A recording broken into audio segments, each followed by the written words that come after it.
Hey, what's up, y'all? This is Alan. I'm out here working on a reverse flow, and I'm about to do this side door on it. I'm gonna do a quick video on how I do it. It's already cut out there, just has some tabs holding it in.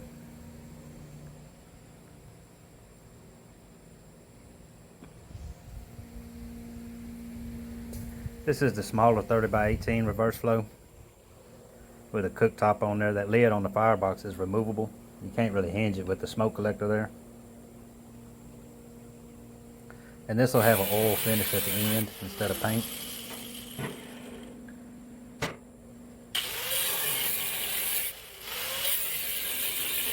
Those are magnets that help keep it from falling out on you when you cut it out. Sometimes they'll still fall.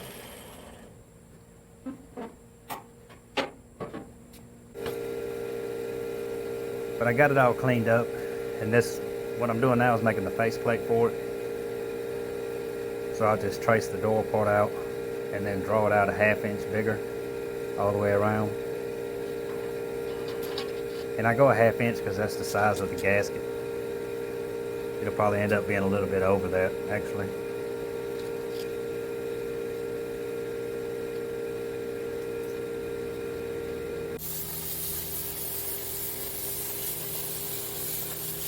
And this faceplate is 11 gauge.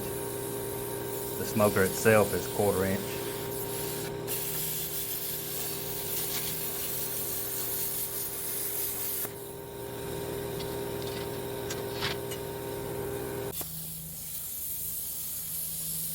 Go ahead and get the vent cut out while I'm here. There'll be a circle come out of that faceplate, and you can use it for the vent. You just have to cut it a little bit smaller after it comes out. But I'll use it for something else, and I can go ahead and get this one done. So I got it drew out on here. I just kind of went 1.5 inches from the edge and then drew the flames in. The circle's just a little bit bigger than the vent size.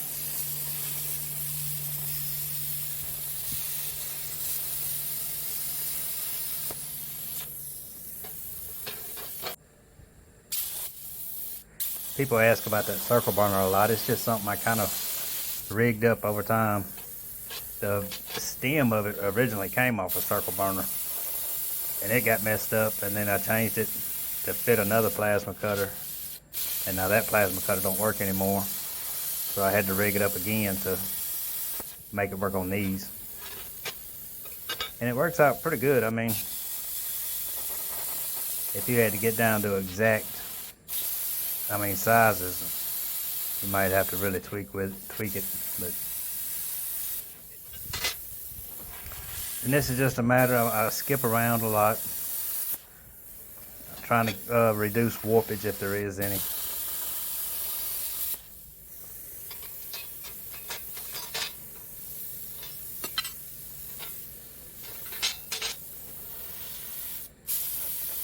After I get a few pieces out, I'll clean it and then come back and do some more. That's just to make it more stable when I'm cleaning it with those files. The more you cut out, the more it's going to want to move around and wobble while you're filing on it.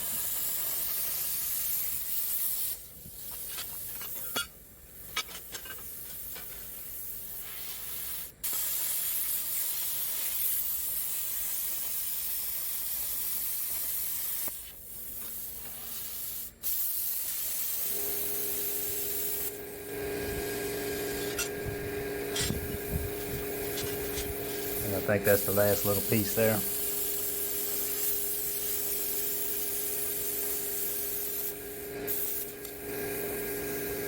I went ahead and got it cleaned up, and then I put it in some vinegar overnight. Just let it soak, that in the vent, to get all the meal scale off of it.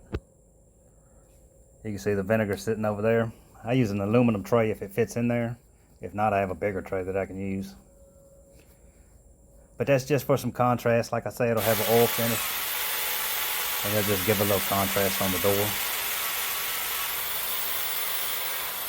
I went ahead and tacked the frame to the back, and that was a 1/2 inch hole that I'm drilling. This is what you're going to need to make this latch. This is an 8 inch by 3/8 bolt. You'll cut that head off right there, then measure back 1 3/8 inches and bend it. You're going to need some heat to bend it. This is a little 1/2 inch sleeve with a 3/8 opening. Actually, I think it's just over 3/8 and three 5/16 washers. That little sleeve, I get that piece, one of those 4-foot pieces from Home Depot, and just cut those off. It's 3/4 inches long. You set that door up on a 3/16 spacer. That way the little thing will come out the end. And that's tapping that into that 1/2 inch hole. Get you a couple tacks on it. You ain't got to try to weld around it or nothing. Just get a couple tacks on it to hold it. Then flip it over, get your spacers out of the way, and tack that side also. Hit it with, if it's got any kind of little BB or anything on it, hit it with a file and get it off of there. Then you'll take the bolt that you bent, put your little grease on it. That's just going to help keep it from tacking itself inside that sleeve. Then put a washer on it and slide it down in there. Get it to where you're holding it pretty straight. I use a pair of needle nose. Get you a tack on both sides. Then you're going to flip it back over.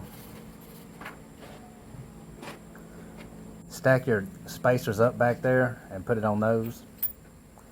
Drop you another washer down there. Now here you got to kind of watch. You got to kind of look under the plate. Make sure you're getting it as straight as you can. Because if this thing gets crooked, then it's not going to want to turn. Tack on both sides. Put you a pair of vice grips on that part underneath, because you're going to have to bend it, and that's going to give you something to hold. Heat it right above the tacks until you can bend it. Then just bend it over kind of halfway. You're going to put a spring handle on there.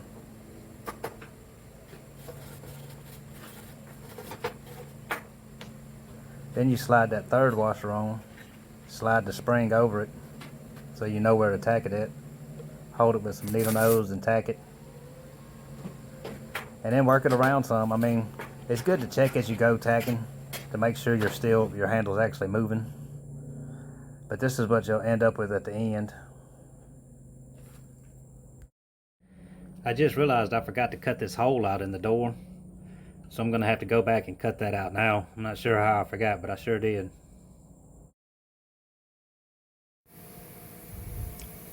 Alright, just showing you what's going on. It's kind of hard to see it when I'm doing it.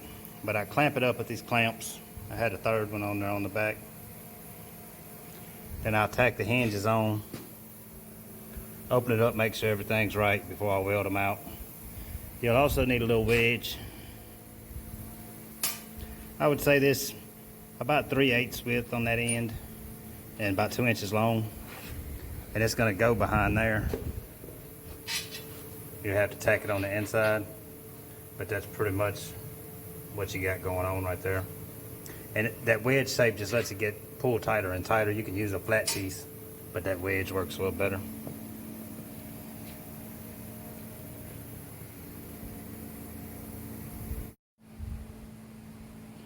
Alright, I about got it all done now, except for the oiling and everything at the end.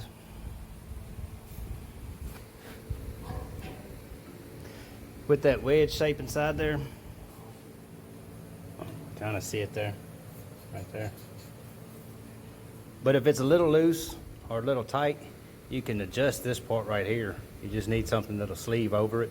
An end wrench will work sometimes, or a small piece of pipe, and you can move it back and forth a little bit. That'll tighten it up. It also has a gasket on the door. I didn't show putting it on there, but it is there. And if you're wondering why there's a vent there, it's because these reverse flows are set up where you can grill in the chamber also.